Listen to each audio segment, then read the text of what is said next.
I never figured that flipping burgers at McDonald's would be the thing that still keeps me tossing and turning some nights. It was right after my junior year of high school, and I had just hit 17. Still had no clue what I wanted out of life. What I wanted to do, who I was even trying to be, all that was still up in the air. My parents, well, they believed in earning your keep, so the second summer started, they told me flat out, get a job. I ended up snagging one at a McDonald's in this little town called Millstone, tucked smack in the middle of Indiana. Whole place was nothing but cornfields and gas stations that shut down by 9 p.m. sharp. It wasn't my first time working either. I'd done some weekend stints at a hardware store. But this was a whole different beast. Fast food was wild. Loud, hot, crazy paced. You didn't keep up, you got steamrolled. I still remember that first shift like it was yesterday. It felt like being shoved into the deep end of a pool when you barely know how to tread water. The smell of fries? Good luck getting that out of your clothes. And the customers, they could flip from friendly to furious faster than you could blink. Still, after a while, I found my groove. Got pretty decent at it too. There was a beat to the place once you caught it. Clock in, throw on your headset, take orders, wipe down the counters, do it all again. Most of the crew was around my age, high school kids, a few college dropouts, and some older folks just grinding to make ends meet. We weren't exactly tight, but during those long night shifts, it kind of felt like we were in the trenches together, surviving one Big Mac at a time. That's when Shane showed up. He got hired about 3 weeks after me. Tall guy, pretty lean, looked maybe 20 or 21. Had these dark circles under his eyes like he hadn't slept in a month, and his uniform always looked too fresh, like he wore it just for show, not work. First time I noticed him was during a backline shift. I was dumping fries into the trays, and there he was, just standing there, watching. Not in a creepy way at first. More like he was sizing me up. We nodded at each other, didn't say a word. First time we actually spoke was when he dropped a full box of frozen patties and muttered, "Shit." I helped him pick him up. "Thanks," he said under his breath. "You're Evan, right?" "Yeah." I nodded. "You're Shane?" "Yeah." And that was pretty much it. For the next few weeks, we didn't talk much. We worked a few night shifts together, but he mostly kept his distance. No joking around, didn't hang out in the break room, didn't even bother with the crew's group chat. But he had this thing. He stared. Not in a way that made your skin crawl, just long enough that you noticed. And when you caught him, he'd snap his eyes away like nothing happened. It was odd, sure, but nothing that set off alarms. Not yet anyway. Then came that Friday. I was scheduled till 9 p.m., same as always. Place was slow that night. Few cars at the drive-thru, couple of regulars inside. I clocked out, grabbed my backpack, and walked into the warm, sticky night. I was heading toward my beat-up Honda parked near the edge of the lot when I heard someone call out, "Hey, Evan!" I turned around. Shane was standing by the dumpsters, not wearing his uniform. "Didn't see you working today," I said, unlocking my car. "I wasn't," he said. "Just had to stop by." "Hey man, my ride bailed. Can you give me a lift?" I hesitated. Not because I was trying to be a jerk, it's just, I hadn't seen him inside all night. No clocking, no nothing. Just there, out back. "Where do you live?" I asked. He rattled off an address about 10 minutes away. I thought, screw it. He hadn't given me a reason to say no. "Sure, hop in." We got in the car, and he buckled up without much talk. Ride started off dead quiet. I tried making small talk. "Been working a lot lately?" I asked. "Not really," he said. "They've been cutting my hours. Don't know why." His voice was low and flat. But the way he said it felt like he was blaming someone. I didn't push. "Yeah, Monica's been kinda stingy with the schedule lately," I said, trying to fill the silence. He didn't say anything back. We got to the address he gave me, a little house tucked behind a mechanic's shop. He hopped out without another word. "No. Thanks. No. See ya. I just shrugged it off and headed home. But that wasn't the last I saw of Shane. About a week later, after another closing shift, I clocked out and headed for my car. That's when I spotted it, a black sedan parked way back in the lot. Lights off, engine off, just sitting there. I squinted into the dark.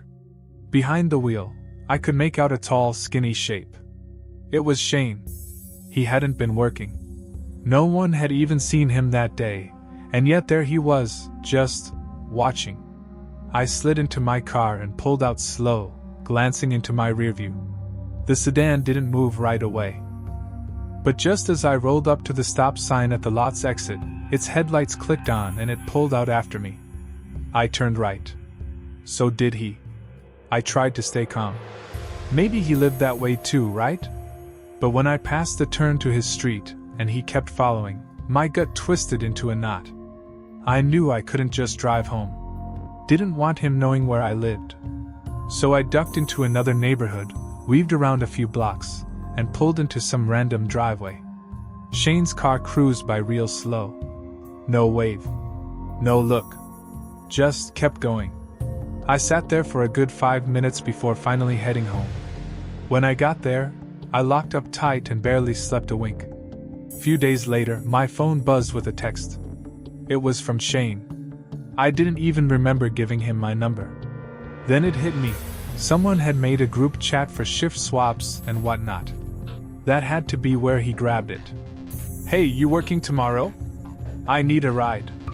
Can't get there otherwise, the text said. My hands kinda froze. I didn't want to start something, so I replied kinda vague. Not sure if I'm on. Might have plans after. He didn't answer. Next day at work, I mentioned it to a coworker. Their face went kinda pale. You didn't hear? They said. Hear what? I asked. He got fired. Like 3 days ago. They told me. Showed up drunk or something. Got into it with Monica. Cops even showed up. It was bad. I felt sick to my stomach. That night, our shift manager blasted out a message to everyone. Shane wasn't just fired, he was banned from the property for good. Nobody really knew what had gone down. I blocked his number right after that. Never saw him again. I ended up quitting McDonald's a couple months later. Not because of Shane exactly, but after that whole mess, things just never felt the same. Every time I worked a closing shift, I swore I could feel eyes watching me from the dark. Every time I heard an engine rev in the distance, my head would whip around.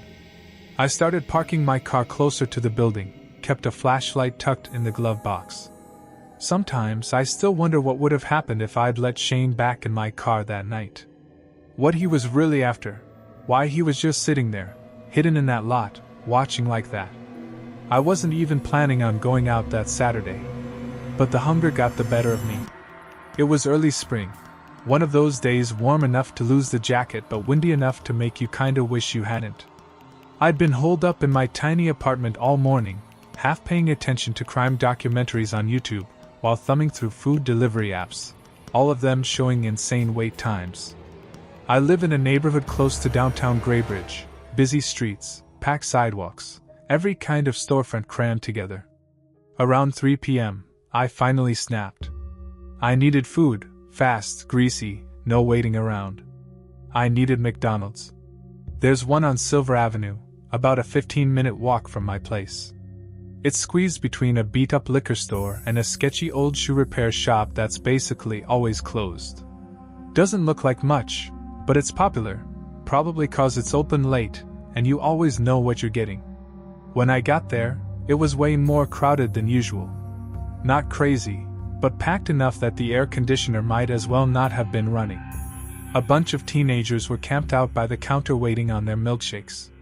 2 tired-looking moms were trying to wrangle their kids at a table. 5 long lines stretched out from the registers. But man, the smell of fries and burgers sizzling on the grill made it worth it.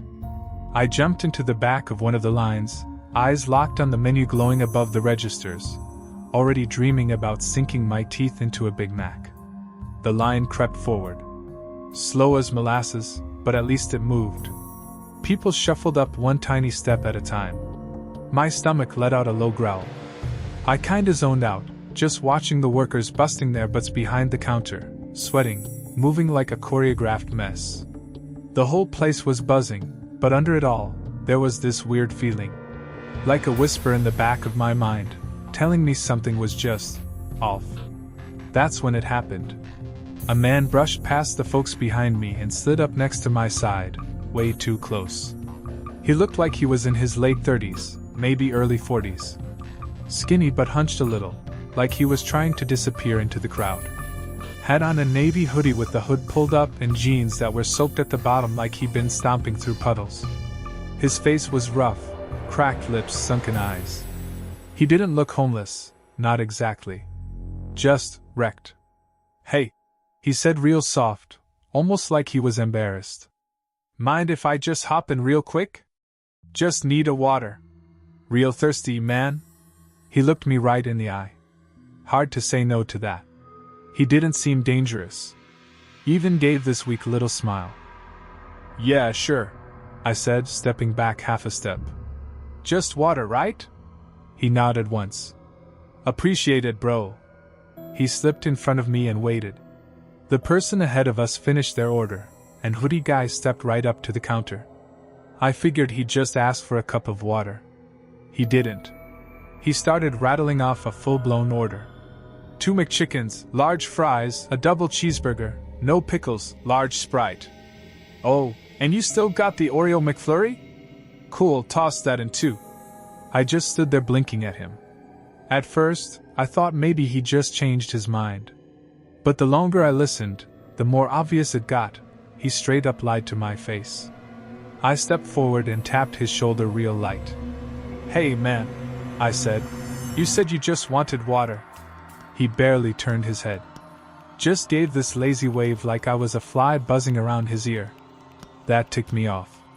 "You lied, man," I said louder so a few people could hear. Straight to my face. He didn't say a thing. Just kept adding junk to his order, asking about combo sizes like I wasn't even there. Took him a solid 2 minutes to wrap it up. I was fuming. He finally slid over with his receipt, heading toward the drink station like nothing had happened. I ordered my Big Mac meal quick and went to wait near the pickup counter. That's when I noticed something else weird. He wasn't filling his cup. Wasn't even touching the machine. He just stood there, hands shoved in his hoodie pockets, eyes scanning the room. No drink, no food yet, just standing, waiting.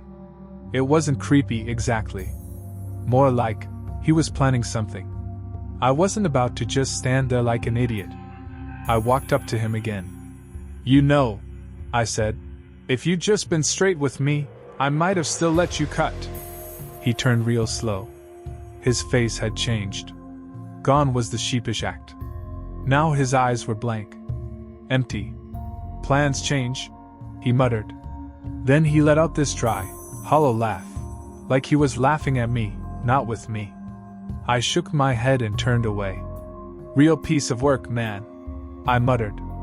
I heard the hiss of soda before I even turned back around. Then the splash hit me, cold Sprite, ice cubes, and the whole cup dumped right down my back and hair. The place went dead silent for a second. A few people gasped. I just stood there, dripping, stunned, sticky. I didn't swing on him. I was raised better than that. But inside, I was boiling. The guy just walked away like nothing happened. The teenage girl at the counter called my order. Somehow, my food came out before his did. Small win, I guess. As I passed by him at the pickup counter, I looked him straight in the eye and said, "Look who got their food first. Loser." Wiped the smirk clean off his face. I walked out, half laughing at how ridiculous the whole thing was, even though I was soaked. What a damn nutcase. But it didn't end there. I reached my car, a silver Civic parked a little ways off the main lot. Heard fast footsteps pounding behind me. Turned just in time to see him, same guy, chuck the rest of his drink right onto my windshield. Before I could even react, he kicked my headlight, hard. It made this sharp popping sound, but somehow, the glass didn't crack. He leaned in close, hissed, Next time, mind your own line. And then stormed off back inside like nothing ever happened. I just stood there, dripping Sprite all over myself, heart hammering in my chest. I should have called the cops right then and there. Reported him. But truth is, I was scared.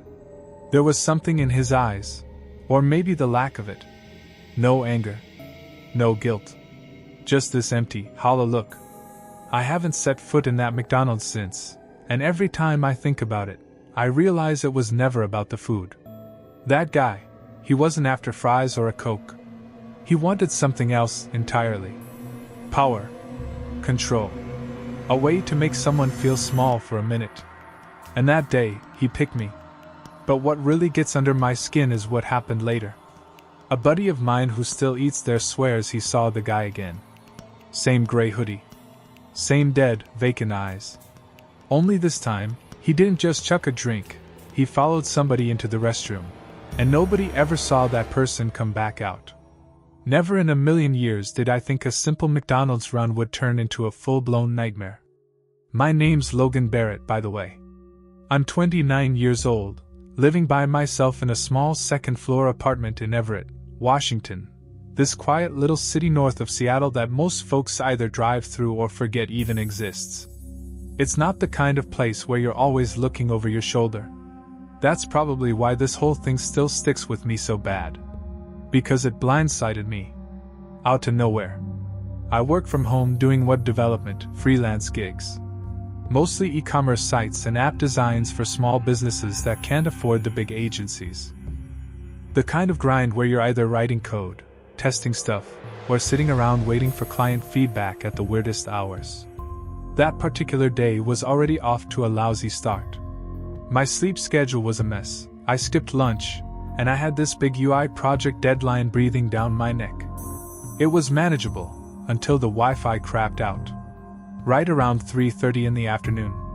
1 second I'm checking code commits, and the next, nothing. No internet. I refreshed. Waited. Restarted the router. Still nothing. I got on the phone with my internet provider and sat through some terrible hold music. After almost an hour, some lady finally told me there was an outage in my area. Estimated to be down for a few hours. I just sat there, staring at my screen in disbelief. I didn't have a few hours to lose. That's when I remembered the McDonald's a few blocks away. Open 24 hours, decent Wi-Fi. I'd worked from there a few times before when pulling late nights. It's usually dead quiet in the evenings. Figured I could hole up there, knock out my work, and be back home before midnight. So I packed up my laptop, threw on a hoodie, and left around 6:15 p.m. The sun was just dipping low, giving everything that brief golden glow that makes the world look softer for a minute. I hustled, taking the back residential path, then cutting across the empty strip mall parking lot. When I got to McDonald's, it was pretty mellow. A few high school kids were goofing off in the corner, an old guy was buried in a newspaper, and a tired-looking cashier leaned on the counter.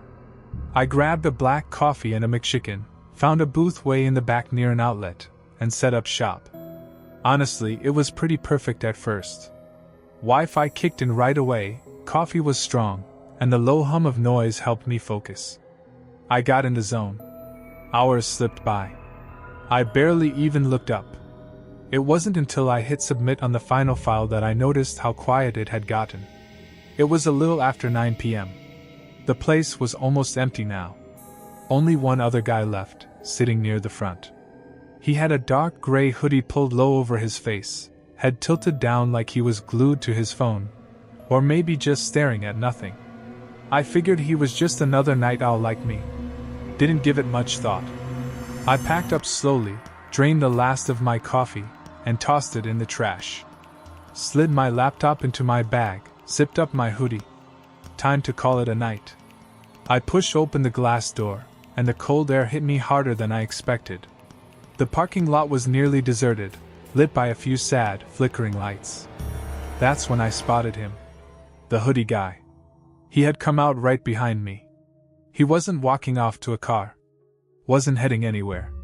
He was just standing there, near the edge of the building, head still down. Out of habit, I gave him a quick nod and kept walking down the sidewalk. I wasn't scared yet. Not really. Just aware. When you live alone long enough, you learn to listen to your gut. And right then, my gut whispered, "He's watching you." I didn't look back right away. Just kept a steady pace. Past the gas station. Then the liquor store. Then the dark stretch of road where the streetlights don't work. That's when I heard it, footsteps. Not too close. But not far either. I turned to check, and sure enough, there he was. 30, maybe 40 feet back. Still staring at the ground. Still moving. My throat tightened, but I kept walking. Didn't want to make a scene. Maybe he lived nearby. Maybe it was all in my head. But no matter how fast I walked, he matched me. I picked up the pace. So did he. By the time I reached the front gate of my apartment complex, my heart was slamming against my ribs. There was no one else out. No traffic. Just me and him. I made a snap decision. Instead of going through the main entrance, I peeled off to the side, heading for the little used gate that needs a key fob. I didn't even glance back to see if he noticed. I just moved. Fast. My hands were shaking like crazy when I fished out my keys. Found the fob. Tapped it against the reader. The little green light blinked. The door clicked open. I slipped inside quick and slammed it shut behind me. And right as I turned the lock, I caught a glimpse of him through the glass. He was standing right there. Just a few inches away. His hood had slipped back a little, and I could see pale skin and those dead, sleepless eyes staring right through me. He didn't say a word. He just grabbed the door handle and yanked. Hard. But it wouldn't budge. And then, he smiled. Just barely. Then slowly flipped me off like it was personal. I didn't stick around to see what came next. I bolted upstairs, 2 steps at a time, slammed my apartment door shut, and locked it tight. My chest was heaving, my heart jackhammering so loud I swear I could hear it echo. I crept over to the bedroom window and peeked out. He was still there, standing in the patch of grass, looking straight up at me. Staring. After a few minutes, he finally turned and walked away into the dark. I didn't sleep that night. Not even close. And I haven't seen him since. But every time I drive past that McDonald's, the memory of that night hits me all over again. The walk, the stare, the way the air felt wrong. And I don't go near that place after dark anymore. Not ever. Weeks passed. 1, then 2. The police couldn't do much. I filed a report, gave them every detail I could remember. But without any security footage or an actual crime to charge him with, their hands were tied. They told me they'd keep an eye out, but I knew better. After that, I changed up everything. Switched gyms. Started ordering my groceries online instead of hitting the store late at night. And I sure as hell never took my laptop back to that McDonald's again. Some nights, right before bed, I'd still find myself pulling back the curtain, checking the street below. Just to be sure. But he never came back. Not that I saw, anyway. Maybe it was just bad luck. Maybe he was just some drifter passing through. But deep down, I don't believe that. Not for a second. Because every once in a while, when the wind's blowing just right and the whole neighborhood feels a little too quiet, I swear I can still feel it. Not outside. Not on the street. But closer. Watching. Waiting. And I've had to come to terms with something about that night, something I don't like to admit to anyone. I wasn't just followed. I was picked. I don't know why. I don't know what he saw in me. But I know in my gut, if he ever comes back, next time he won't stop at the door. It was still dark when I stepped outside into the damp chill of the early morning, my breath rising in white puffs against the cold. Brighton Hill was quiet at 2 a.m., this little sleepy suburb just outside Vancouver where nothing much ever happens. Only the occasional car headlights cutting through the thick fog. I worked the opening shift at a McDonald's tucked next to a beat-up old gas station and a laundromat that hadn't seen a customer in years. Wasn't my first rodeo either. I'd been part-timing there for over a year, juggling it with college classes. The graveyard shift wasn't my favorite, but it paid a little better. And honestly, I liked my manager, Erin, tough lady in her late 30s with a sharp wit and a good head on her shoulders. She always made sure we stayed safe. Usually, we didn't start until 4 a.m., but every now and then, if the overnight crew bailed, which happened more than it should have, Erin would call us in early. That night was one of those nights. She had texted me a few hours earlier, come in at 2. We'll knock out prep early. Text me when you pull up. I'll let you in, asterisk asterisk. As I turned into the lot, headlights sliding over the wet asphalt, I spotted him. A man. Standing just outside the front doors. He wasn't trying to stay dry or anything, just hunched over, rain dripping off his shoulders, a cigarette glowing between his fingers. His eyes locked onto my car as I pulled in, and for a moment I froze. The way he looked at me, it wasn't curiosity. It was something colder. Calculating. Like he already knew who I was. There were no other cars around. Not a soul. Why the hell was he just standing there in the rain without even a jacket? My hands trembled as I grabbed my phone and texted Erin, here. Some guy outside near the door, asterisk asterisk. A few seconds later, I saw her rushing toward me from the side entrance, holding a black umbrella. Come on, let's go, she said sharply, barely giving me time to lock my car behind me. Did you see him? I asked as we hurried inside. Yeah, she muttered, glancing back over her shoulder. Don't look. Just get in. We slipped through the side door and locked it tight. The rain pounded on the roof above, but underneath it, I could still hear his voice outside. Low and steady, like he was talking to someone just out of sight. Maybe he's just waiting for breakfast, I said, trying, and failing, to make a joke. Erin shot me a look. Then why isn't he in his car? She asked, pulling off her soaked hoodie. And why was he staring at you like that? Good point. We weren't even open for another 2 hours. Until then, it was just me and her, stuck inside that cold, too quiet building. I tried to shake it off, kept busy restocking sauces and cups while Erin disappeared into the office to start the morning checklist. About 10 minutes later, she called out to me. Her voice tight. Hey, come here a sec. I walked into the office. She was pointing at the security screen. We had 4 cameras covering the outside, front door, side lot, back alley, and drive-through. He was still out there. Now pacing. Then he pulled out a phone and started talking into it. Spanish. Not super common around here, but not unheard of. Can you understand any of that? Erin asked. A little, I said, leaning closer. My dad's from Honduras. I'm not fluent, but I can pick up words. I strained to hear through the crappy audio. Then I caught it. Clear as day. Los dos están solas, ya lo confirm. Les voy a agarrar cuando entre. The 2 of them are alone. I confirmed it. I'm going to grab them when I get inside. My blood ran cold. I turned to Erin, my voice barely a whisper. He knows it's just us. He's planning to grab us. Her face went pale. She cursed under her breath, snatching up her phone. Go to the lobby window, she ordered. Don't open the door. Just look. She started dialing the cops. I crept out front, heart hammering, and peeked through the window. He was there. Right at the door. Rain dripping off his hair, hand tapping softly on the glass. His other hand? Hidden behind his back. I tried to wave him off, motioning, we're closed. Come back later. Asterisk asterisk. He didn't move. Instead, he dragged his fingernails slow and deliberate across the glass, making this horrible screech that made my skin crawl. My heart thudded so loud it felt like it echoed off the walls.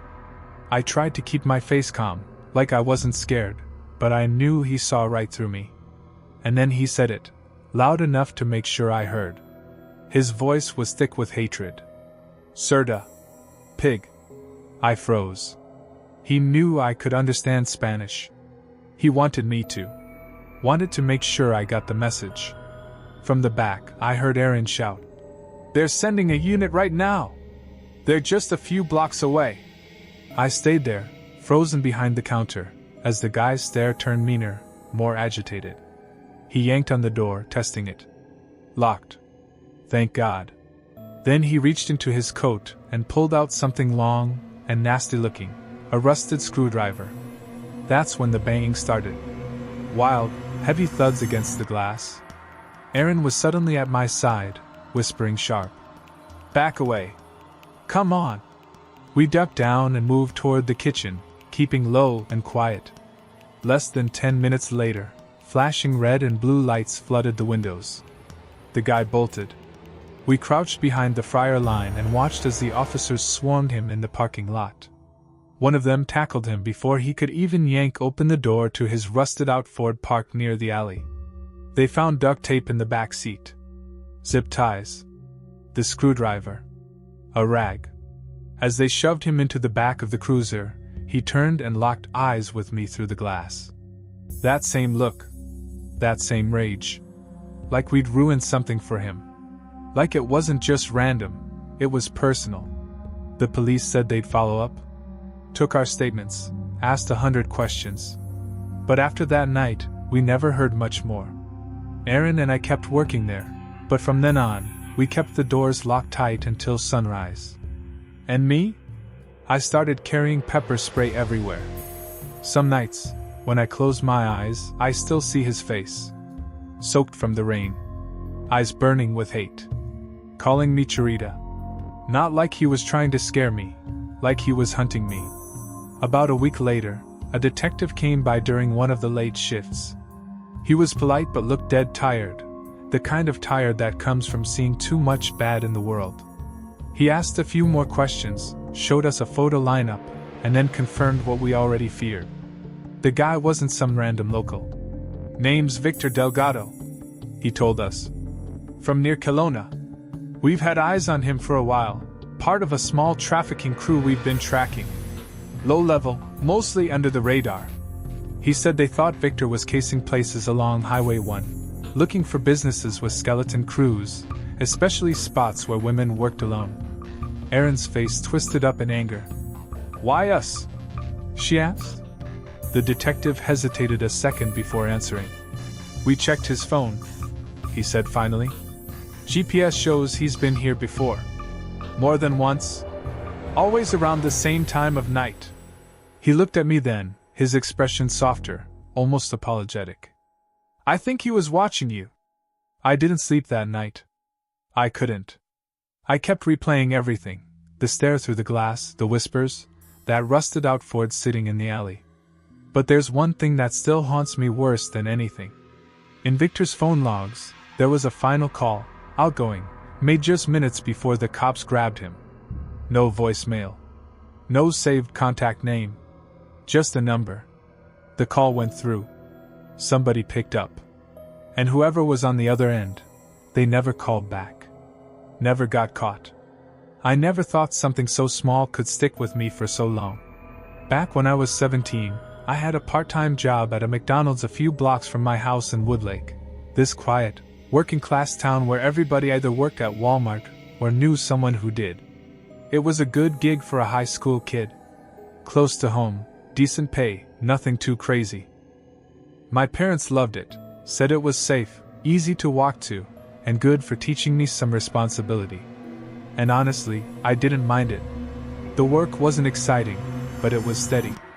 Dinner rush would hit, and I'd lose track of time punching in Happy Meals and restocking sauce packets. By then, I'd been there about 4 months. I knew the rhythm of the place like the back of my hand. Until that one night in December when everything started to feel wrong. It was a Wednesday. I remember that clear as day. I'd had a rough one at school, 2 tests and barely enough time for lunch. I was already on edge when I clocked in for my 4 p.m. shift. The lobby was dead quiet when I got there, just a couple of older folks sipping coffee and a mom wrangling her toddler over a Happy Meal. Then 6 o'clock hit, and boom, the dinner rush slammed us like a freight train. The line snaked all the way to the door. I was working the front counter, taking orders as fast as I could without screwing up. I had just finished ringing up a big family meal when I noticed her. She walked in like any other customer, but something about her, I don't know, it made my brain stutter. Maybe it was how purposeful she was. She didn't glance at the menu. Didn't glance at the counter. She just scanned the lobby. And then her eyes landed right on me. She looked like she was in her mid-30s. Pale. Long, dark hair tied back tight. Wore this oversized green coat that looked a size too big for her. At first, I thought she was just tired or stressed. But instead of getting in line, she stepped to the side, pulled out her phone, and snapped a picture of me. It wasn't subtle either. Quick but obvious. She didn't even pretend to hide it. I stood there blinking like an idiot, trying to process what just happened. The guy at the register next to me noticed too. He leaned over and muttered, "Did she just take your picture?" I nodded slowly, still stunned. "Yeah, I think she did." Before I could even say anything to her, she turned around and walked straight out the door. No food. No conversation. Just that picture. The rest of the night, I couldn't shake the feeling. Todd, my manager, asked if I was okay. I just told him I was tired. Didn't want to sound paranoid. 3 nights later, I was back for another evening shift. Everything felt normal again, until around 8:30. The rush had died down. I was standing at the register, just waiting for someone to come up. And then I heard it, the soft chime of the door. I looked up. It was her again. Same woman. Same green coat. Same blank look on her face. This time, she didn't even slow down. She just walked in, pulled out her phone, and snapped another picture of me, straight on. No hesitation. No shame. Just raised the phone, took the shot, and started turning back toward the door. I stepped forward. "Hey, what are you doing?" I called out. She didn't answer. Didn't even act surprised or embarrassed. She just turned away, phone still in hand, and walked right out like it was nothing. "Yo, what the hell was that?" muttered Brianna, one of my coworkers who was wiping down a table nearby. She'd seen the whole thing. I shrugged, trying to play it off like it didn't bother me. "No clue. Same lady came in a few nights ago and did the same thing." "For real?" Brianna looked toward the door, uneasy. "Creepy. You know her or something?" "Never seen her before that first night," I said. I told my manager later that shift. He looked worried but didn't really know what to do about it. "If she comes back again, tell me or the shift lead right away," he said. "Maybe we'll call the non-emergency line." A week went by. Nothing. No sign of her. I started convincing myself it was just some weird prank. Maybe just a crazy misunderstanding. I let it go. Then one Friday afternoon, I got home from school, tossed my backpack onto the floor, and found my mom standing at the kitchen counter holding an envelope. "This came for you," she said. "No return address." "Weird, huh?" I took it from her and sat down. It was a plain white envelope, my name written on the front in rough handwriting. No stamp, just dropped in our mailbox, apparently. Inside were 2 photos. Both of me, working behind the McDonald's counter. One from that first night.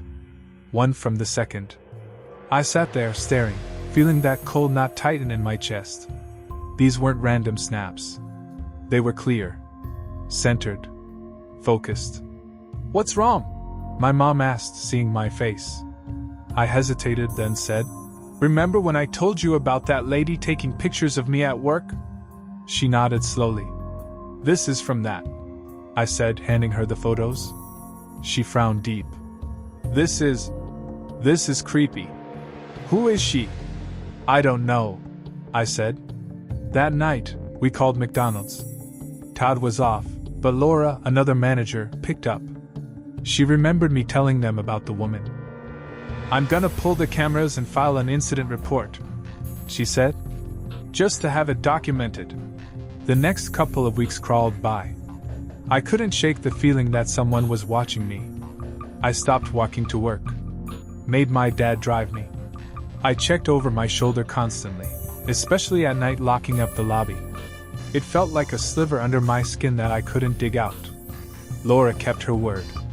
She pulled the security footage. Sure enough, there she was. Both nights. Clear as day. Each time, she came in for maybe 15 seconds. Just enough to snap the photo and leave. Always aimed at me. Only me. Laura filed a full report through the McDonald's system and gave us a copy of the footage on a flash drive. We handed it to the local cops. They said they'd check into it, and suggested we file a formal report if she came back. But nothing happened. No updates. No follow-up. Until Christmas Eve.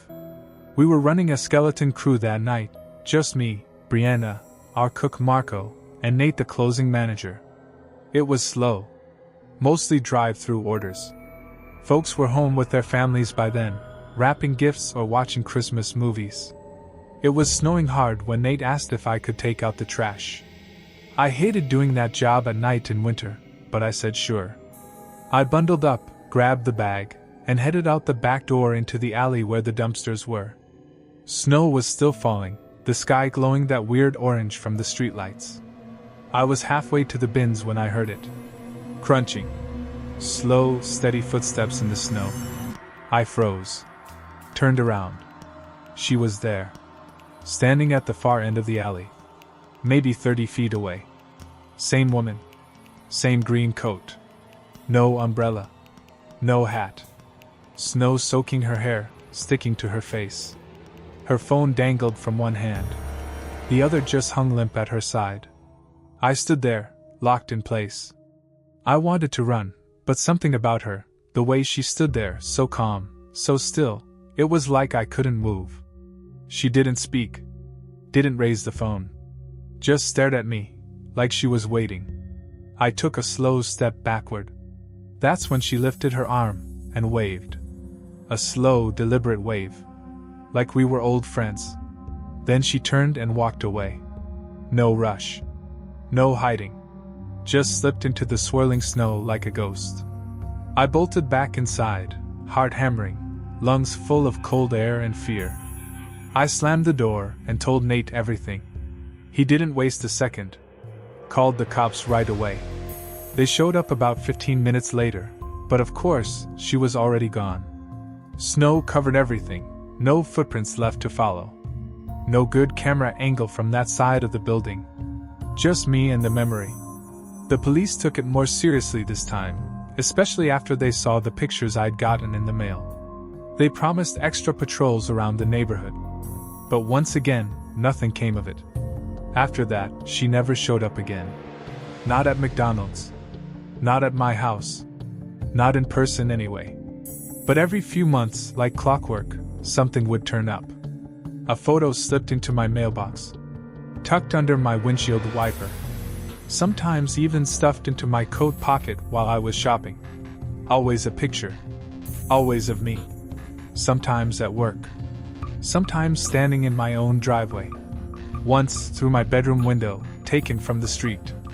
No message. No phone number. No threats. Just the photo. She was never in them. Just me. I moved away from Woodlake when I turned 19. Different city. New job. Changed my phone number. Tried to start over. But even now, 10 years later, I still check my mailbox a little more carefully than most folks. Just in case. We really did. We went back to eating, talking, trying to act like we weren't completely aware of him just sitting there, watching. Zach cracked a joke about Sam's obsession with McNuggets, and we laughed. A little too loud. A little too forced. But the guy, he hadn't moved. Just sat there, breathing like he was trying to get himself under control. Every few minutes he'd glance over at us. Then, right as Zach was reaching over to toss a fry at Kate, the guy stood up. He walked straight toward our table. His smile was crooked, twitchy. In one hand, he was holding a flashlight. "Hey," he said. His voice was raspy, like he'd smoked every day for 10 years. But calm. Way too calm. Weird favor to ask. "The toilet in the men's room is overflowing. One of y'all wanna help me out?" We just stared at him. Everything in the room seemed to go still. Zach was the first to speak, his voice steady. "I think an employee should probably handle that." The man chuckled, like we'd said something hilarious. "Yeah, but none of them are coming. Seriously, just need a hand." Zach didn't flinch. "No, man. We're eating. Leave us alone." Zach said it firm and low. Just 3 words, but they hit like a wall. The guy's face dropped for a split second, like we'd ruined something for him. Then, without another word, he turned and walked back to his table. Picked up a drink cup, one I swear hadn't been there before, and calmly strolled out the front doors. I watched him as he walked down the sidewalk, disappearing into the dark. He never looked back. The tension at our table started to ease, just a little. Hales mumbled, "He seriously gave me the creeps." And Kate nodded. I was still staring at the bathroom door. "Wait," I said. "Did anyone actually see him go in there?" We all stopped. Kate whispered, "No. I don't think he ever did." And she was right. That door hadn't moved the whole time we'd been there. We didn't stick around after that. Cleaned up our mess, tossed the wrappers, and walked home fast, heads down, feet moving quick. That night I barely slept. A week later, Zach nearly spit his water all over the dining hall table during breakfast. He was watching the morning news on his laptop and called the rest of us over, voice sharp. There he was. The guy. Same greasy hair, same wild eyes. His mugshot plastered across the screen while a local anchor recapped the story. He'd been arrested in a town 2 stops over after luring a woman into the bathroom of a roadside diner. Same exact tactic. He told her the toilet was overflowing. She followed him in. Someone else walked in a minute later and caught him mid-assault. He had rope, duct tape, a knife, and a bottle of pills in his backpack. My stomach flipped. I thought I was gonna be sick. We called the police that afternoon. Told them everything we remembered. An officer actually came out to campus and took statements from all 4 of us. Said the guy had been drifting through towns along Route 60 for months. No permanent address. Prior offenses stretching across a few different states. After that, Kate stopped eating out at night. Hales started carrying pepper spray on her keychain. And me? I didn't set foot in that McDonald's again for over a year. What stuck with me most wasn't his face, or even his voice. It was the realization that he had been sitting there, waiting. He had a plan. And if just one of us had said yes, if one of us had stood up to follow him into that bathroom, I don't know how this story would have ended. Months went by. He went to trial. Got sentenced. Locked away. We tried to move on. Zach and Hales moved out of state. Kate and I kept in touch, stayed close. Life pushed forward. Then, about a year later, Kate and I were having dinner at her place, catching up like old times. I brought up that night. Just offhand. Figured maybe we could finally laugh about it. But she froze. Her eyes dropped to her plate. She went quiet for a moment. "There's something I never told you," she said softly. "He died. In prison. Took his own life. About 6 months ago." I didn't know how to respond. Relieved? Horrified? Maybe both. All I really knew in that moment was this. That night, my gut had spoken. And I'd listened. And that probably saved my life.